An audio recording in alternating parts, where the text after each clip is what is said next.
नमस्कार। Positive synergy channel में आपका स्वागत है। बहुत से लोग मुझसे कोरा पर यह प्रश्न पूछते रहते हैं कि 3 साल हो गए या 4 साल हो गए एसआईपी करते करते, फिर भी हमारे म्यूचुअल फंड्स तो लॉस में ही चल रहे हैं। तो अब उनका म्यूचुअल फंड से मोह भंग भी हो रहा है और उन्हें लगता है कि एफडी बढ़िया थी, उसमें एक फिक्स रिटर्न तो मिलता था, परंतु ये शेयर मार्केट और म्यूचुअल फंड तो सब बेकार की चीज़ें हैं, उन्हें लगने लगा है। तो बहुत से लोगों ने अभी अपनी एसआईपी बंद भी कर दी है। कुछ एसआईपी कलेक्शन भी पिछले कुछ महीनों में काफ़ी कम हो रहा है। इसका उत्तर जानने के लिए आइए हम ये देखते हैं कि विश्व के जो सबसे बड़े सक्सेसफुल निवेशक हैं वे क्या कहते हैं। वारेन बफे कहते हैं कि stock market is a device for transferring money from impatient to patient. यानी अगर आप धैर्य के साथ बने रहेंगे स्टॉक मार्केट में तो आप यहाँ से पैसा कमाकर निकलेंगे। बिल गेट्स कहते हैं कि patience is the key element of success, यानी धैर्य सफलता के लिए बहुत आवश्यक है। चार्ल्स मुंगेर कहते हैं कि big money is not in buying और सेलिंग बट इन वेटिंग, यानी कि आप खरीदने और बेचने से पैसा नहीं कमा सकते बल्कि धैर्य के साथ मार्केट में बने रहने से पैसा कमा सकते हैं। ये सभी विश्व के सबसे बड़े निवेशक और विश्व के सबसे सक्सेसफुल इन्वेस्टर्स हैं, तो ये मानते हैं कि पेशेंस बहुत महत्वपूर्ण है स्टॉक मार्केट में सफलता के लिए। तो आइए हम निफ्टी 50 जो कि भारत की टॉप 50 कंपनीज का इंडेक्स है उसका उदाहरण लेते हैं और उसके ज़रिए यह समझने की कोशिश करते हैं कि निफ्टी का प्रदर्शन पिछले 25 साल में कैसा रहा है। अगर हम निफ्टी की पिछले 25 साल की कर्व को देखें तो यह 1995 में शुरू हुआ था और तब इसकी वैल्यू थी 1000 और आज वह 1000 की वैल्यू बढ़कर 11,000 के पास पहुंच गई है। इसका मतलब यह हुआ कि अगर आपने 1995 में निफ्टी इंडेक्स में 1 लाख रुपया लगाया होता तो आज उस रुपए की कीमत 11 लाख के आसपास होती। लेकिन निफ्टी के इस 25 साल के सफ़र में बहुत सारे उतार चढ़ाव आए हैं बीच बीच में। जब निफ्टी में बहुत करेक्शन भी आए हैं, कई बार वो तेज़ी से ऊपर भी बढ़ा है। जैसे अभी 2008 में इसमें लगभग 50% से ज़्यादा का करेक्शन आया था। अभी 2020 में इसमें एक बहुत बड़ी गिरावट आई थी। लेकिन इस सब के बाद भी निफ्टी 50 इंडेक्स ने 10 से 12% CAGR के हिसाब से रिटर्न दिया है। अलग अलग समय पर इसका CAGR कैलकुलेट करें तो उसकी अलग अलग वैल्यू आती है। जैसे जब बुल मार्केट चल रहा होता है और इंडेक्स बहुत अच्छा परफॉर्म कर रहा होता है तो यह CAGR बढ़कर 12 से 13% तक आ जाता है। वहीं दूसरी ओर जब बियर मार्केट चल रहा होता है और जब इंडेक्स बहुत खराब प्रदर्शन कर रहा होता है तो ऐसे में यह CAGR गिरकर 9 से 10% के बीच में आ जाता है। लेकिन इसमें महत्वपूर्ण और ध्यान देने वाली बात यह है कि अगर आपने इतने लंबे समय तक इसके अंदर निवेश किया तो आपको इतने सालों में हमेशा फिक्स डिपॉजिट की तुलना में ज़्यादा रिटर्न मिला। अब अगर हम इस निफ्टी इंडेक्स की कर्व को और ध्यान से देखें तो हम यह पाएंगे कि इतने सालों में यह कर्व कभी सीधी सीधी नहीं चली। इसमें कुछ सालों के पीरियड्स ऐसे हैं जब निफ्टी इंडेक्स ने कोई खास रिटर्न नहीं दिया, कुछ सालों में इसने बहुत ज़्यादा रिटर्न दिया और कुछ सालों में इसने खराब प्रदर्शन किया। 1995 से 2019 तक 24 सालों में 7 सालों में निफ्टी ने नेगेटिव रिटर्न दिया और 17 सालों में निफ्टी ने पॉजिटिव रिटर्न दिया।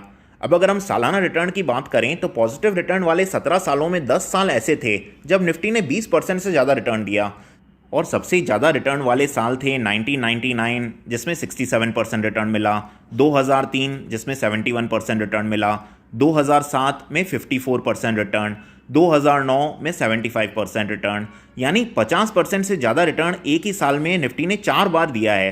तो पिछले 24 साल में 4 साल ऐसे आए हैं जब निफ्टी ने 50% से भी ज़्यादा रिटर्न दिया है। और निफ्टी के अब तक के सफ़र में नेगेटिव रिटर्न वाले सालों को देखें तो उनमें से सिर्फ एक साल 2008 ऐसा था जब निफ्टी ने -51% रिटर्न दिया था।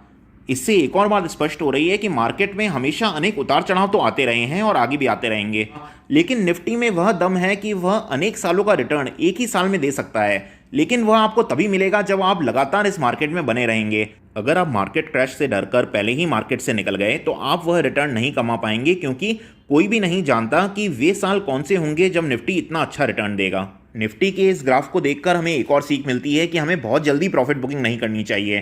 तो मान लीजिए अगर किसी ने 2002 में निवेश किया था और 2003 में उसको अच्छा प्रॉफिट मिला तो उसने एग्जिट कर लिया मार्केट से, यह सोचकर कि मार्केट फिर से गिरेगा तो मैं वापस एंटर करूंगा। लेकिन अगर वह 2003 में बाहर निकल गया तो उसे वापस एंटर करने का मौका 2008 तक नहीं मिला, क्योंकि 2004, 5, 6, 7 मार्केट बढ़ता ही चला गया। तो इसका मतलब यह हुआ कि कोई भी जना मार्केट को टाइम नहीं कर सकता कि अब मार्केट गिरेगा या अब मार्केट बढ़ेगा। तो हमारे हाथ में सिर्फ यह है कि हम लंबे समय तक मार्केट में बने रहें और तभी हमें सबसे अच्छा रिटर्न मिल सकता है। अब अगर हम अपने प्रश्न पर आएँ कि 3-4 साल बाद भी लोग यह कह रहे हैं कि हम बहुत नुकसान में हैं, तो यह बिल्कुल संभव है क्योंकि ऐसा पहले भी बहुत बार हो चुका है। आज तक के निफ्टी के सफर में किसी भी एक साल में निफ्टी ने सबसे कम रिटर्न दिया है -51% और सबसे ज्यादा रिटर्न दिया है 75%। 68% चांस इस बात का है कि निफ्टी किसी भी एक साल में पॉजिटिव रिटर्न देगा, लेकिन 32% चांस यह है कि निफ्टी नेगेटिव रिटर्न देगा। अब अगर हम इस पीरियड को बढ़ाकर 3 साल कर दें तो 3 साल में भी निफ्टी का जो लोएस्ट रिटर्न है वह -27% है और निफ्टी का जो हाईएस्ट रिटर्न है वह 130% है। 91% चांस इस बात का है कि 3 साल में आपका रिटर्न पॉजिटिव हो जाएगा। अब अगर हम निवेश की अवधि को बढ़ाकर 5 साल कर दें तो 5 साल में निफ्टी में निवेश किए हुए पैसे कभी भी नेगेटिव नहीं हुए हैं। 5 साल के पीरियड में जो निफ्टी ने मिनिमम रिटर्न दिया है वह है 21% और जो मैक्सिमम रिटर्न दिया है वह है 213%। अब अगर हम इस पीरियड को बढ़ाकर 10 साल कर दें तो 10 साल में निफ्टी का मिनिमम रिटर्न है 99%। यानी किसी भी 10 साल के पीरियड को देखें जब से निफ्टी शुरू हुआ है तब से अब तक, तो निफ्टी ने कम से कम पैसों को डबल किया है 10 साल में। 10 साल के पीरियड में निफ्टी ने जो हाईएस्ट रिटर्न दिया है वह है 258%। इसे अगर हम 15 साल की अवधि में देखें तो यह रिटर्न बढ़कर 15 साल में 254% से लेकर 324% पॉजिटिव रिटर्न की रेंज में आ जाता है। अब अगर हम निफ्टी की एफडी से एक बार तुलना करें तो वर्तमान दरों के हिसाब से एफडी में आपके पैसों को डबल होने के लिए कम से कम 12 से 14 साल लगेंगे, जबकि निफ्टी ने सबसे खराब प्रदर्शन में भी 10 साल में पैसों को डबल किया है। यहाँ पर एक और बात जो ध्यान देने वाली है वह यह है कि यहाँ पर हम सिर्फ निफ्टी इंडेक्स की बात कर रहे हैं और इंडिविजुअल शेयर्स या फिर म्यूचुअल फंड्स की बात नहीं कर रहे हैं। उनमें तो इससे बहुत ज़्यादा रिटर्न भी मिल सकता है और इससे बहुत कम रिटर्न भी मिल सकता है।